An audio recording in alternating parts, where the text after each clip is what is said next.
Welcome. This is Jennifer at the Sheepwalk Ranch, and I am going to make an addendum to my Plant the Seed or Plant a Seed hat. Unfortunately, that sound in the background is my dog who thinks that my concrete is dirt. And what I'm doing right now is I'm going to do a quick long tail cast on, or what's a provisional style cast on, except that both yarns are going to be employed. So I have 2, 4, 6, 8, 10, 11, and 12. Okay, so my petal pattern on the hat is in increments of 12. That's the pattern repeat. The reason I did this way is because it was just easier to get both yarns together going.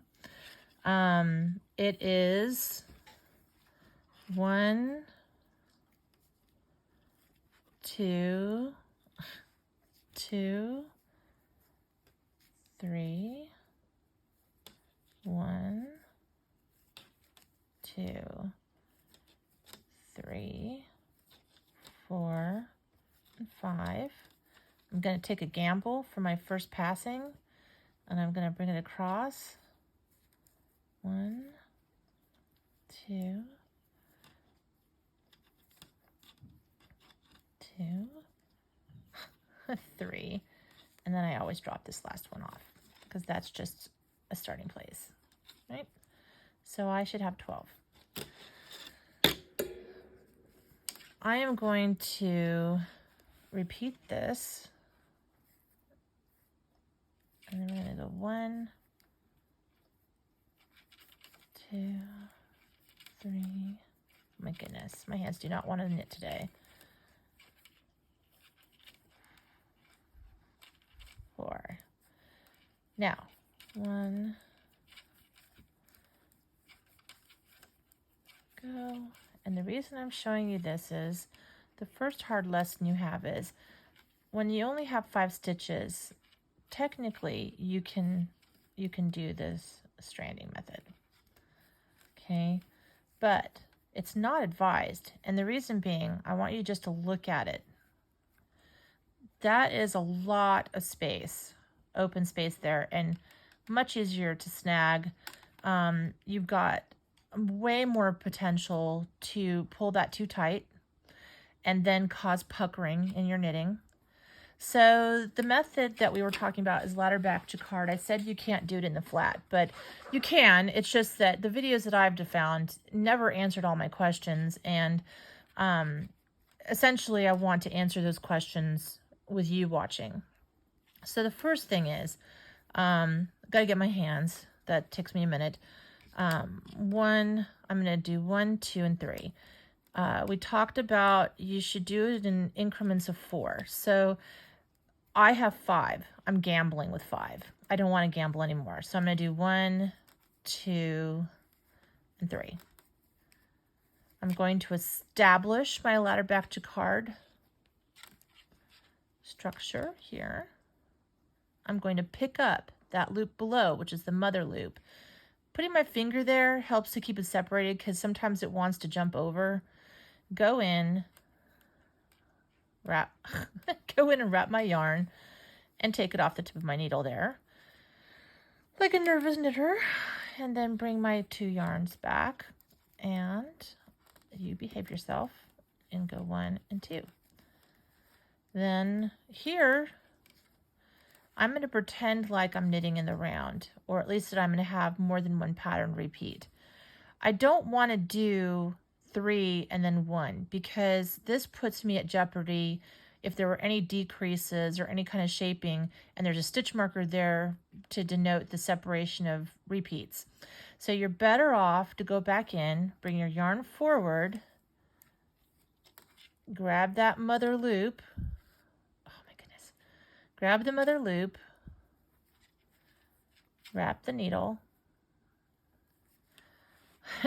pray that it doesn't fall off, because for some reason after I guess a full day of making these videos I'm finally a little bit exhausted. And then 1 and 2.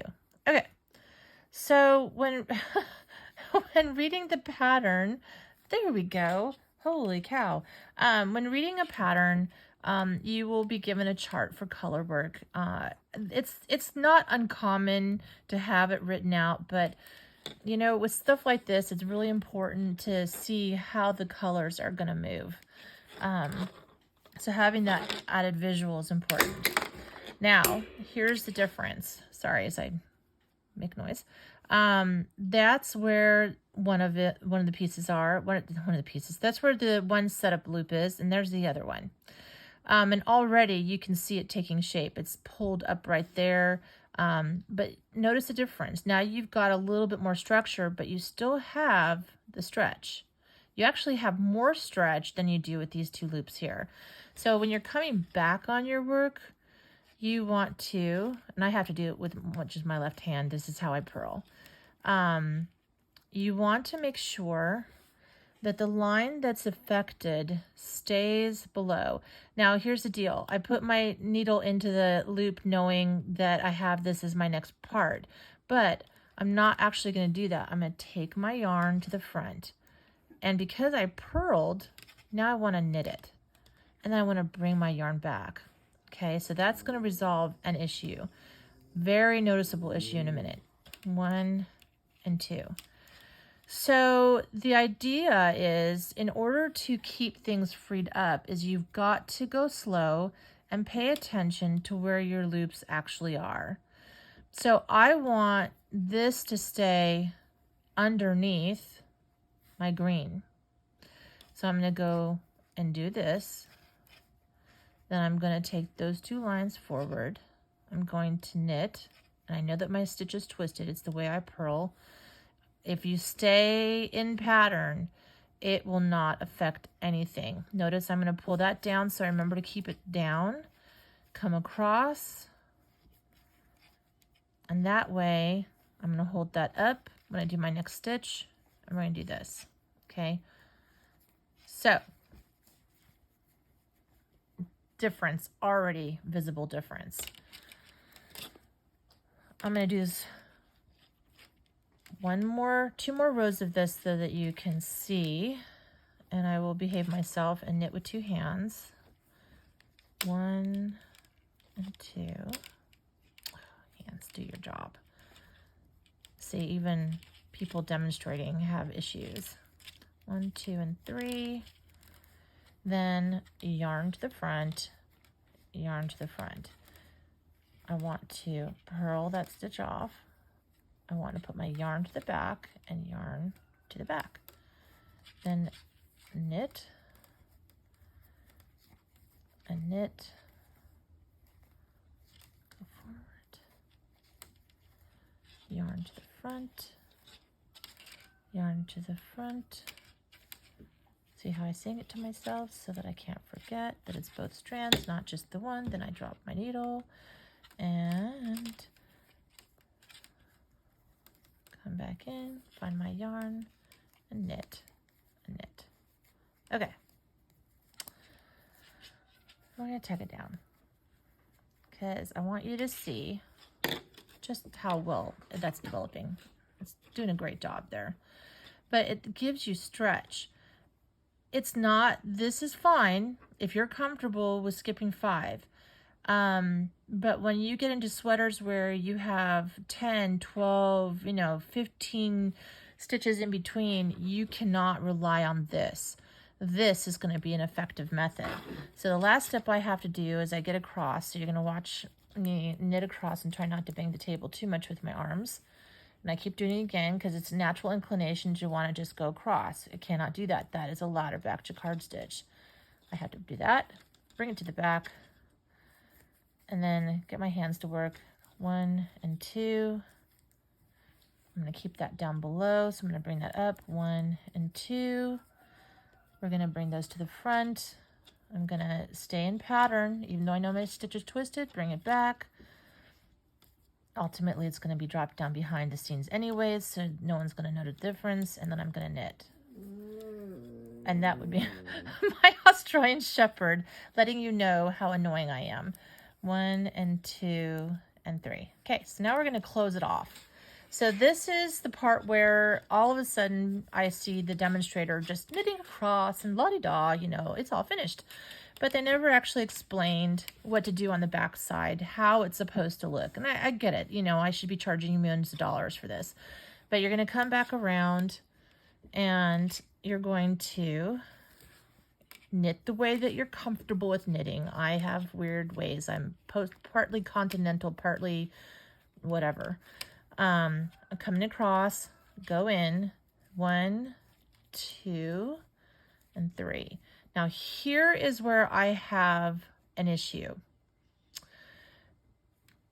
You're going to come in, you're going to knit those two together.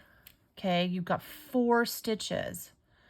So the problem with that is that I never made allowances for it to be less than 5. So I'm actually going to do something that's called the intarsia method. I'm going to take this yarn, I'm going to wrap it around, I'm going to wrap this around, then this around, and then I'm going to pick up that loop because I can't leave that dangling. And what that does is it locks my stitch in. So for giggles, I'm going to take that stitch back off. We're going to go in, wrap, wrap, unwrap, pull through, then go into your next stitch and knit, and take those 2, knit them together, knit them together. So in reality, when you close off your Ladderback Jacquard, your little stitch, you're probably going to have a decrease in color so that you're not having 5, you're just going to have 4, you're going to have 3. So like with this, you can see, again, I was just demonstrating, but as I come down, I don't actually close off anything until I get up to this point, and that's on the pattern. But if you're knitting it flat, you have to be cognizant of where your yarn is, how that stitch is going to flow, because you can see just by doing the intarsia method, all I've done is take this piece and lock it up. But again, it's much tighter. You run the risk of losing that stretchiness, whereas with the jacquard part, it was great. And then the other thing you need to see is, until I locked that in, this was its own separate fabric. So it's actually kind of hard to explain, but it's free flowing on the back side of your project, which is why you can't see it, but it helps you to carry that color across. So thank you for surviving all 12 minutes and 54 seconds, but this is me signing off, and I hope you enjoy the rest of the day.